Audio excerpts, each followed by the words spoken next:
Fourth Dimension presents South India Content Summit 2024. தி லலித் அசோக் பெங்களூர்ல ஜனவரி 9ஆம் தேதி காலை 10 மணி முதல் மாலை 6 மணி வரை.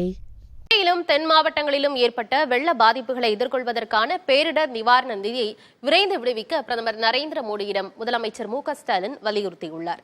திருச்சியில் விமான நிலையத்தின் புதிய முனையம் திறப்பு விழாவில் பிரதமரிடம் இந்த கோரிக்கையை முன்வைத்த முதலமைச்சர் மக்கள் நலனுக்கான கோரிக்கைகள் அரசியல் முழக்கம் அல்ல என தெளிவுபடுத்தினார்.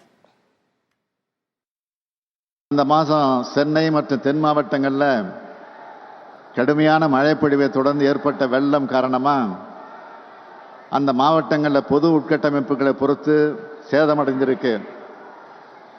மக்கள் வாழ்வாதாரமும் மோசமாக பாதிக்கப்பட்டிருக்கு. எனவே அவற்றை கடுமையான இயற்கை பேரிடர்கள் அறிவித்து தேசிய பேரிடர் நிவாரண நிதியிலிருந்து தமிழ்நாட்டுக்கு உரிய நிவாரண நிதியை வழங்க தமிழ்நாட்டு மக்கள் சார்பாக நான் மீண்டும் கேட்டுக்கொள்கிறேன். தொடர்ந்து கோரிக்கையாக வைக்கிறோமே என்று எண்ண வேண்டாம். பறந்து விரிந்த இந்திய பெருநாட்டில் கோடிக்கணக்கான மக்களுக்கு நெருக்கமாக இருந்து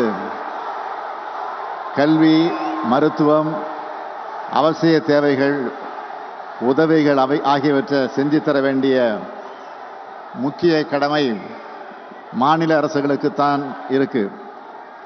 மாநிலத்துக்காக கோரிக்கை வைக்கிறதும் மாநில உரிமைகளை நிலைநாட்டுறதும் அங்கே வாழ்கிற மக்களோட கோரிக்கைகள் தானே தவிர அவை அரசியல் முழக்கங்கள் அல்ல.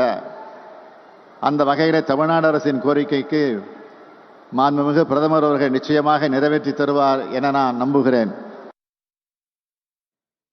நெய்வேலி, வேலூரிலிருந்தும் விரைவில் விமான சேவை தொடங்கப்படும் என மத்திய அமைச்சர் ஜோதிராதித்ய சிந்தியா தெரிவித்திருக்கிறார். திருச்சியில் புதிய விமான நிலைய திறப்பு நிகழ்ச்சியில் அவர் இவ்வாறு பேசினார். Tamil Nadu has been a center of progress of civil aviation. 3,000 flights used to fly a day in Tamil Nadu in 2014. Today that is increased by 23%. We had only 5 airports. Now Salem Airport is operational. In the days to come, Neyveli and Vellore Airport will be operational. Fourth Dimension presents South India Content Summit 2024. தி லலித் அசோக் பெங்களூர்ல ஜனவரி 9ஆம் தேதி காலை 10 மணி முதல் மாலை 6 மணி வரை.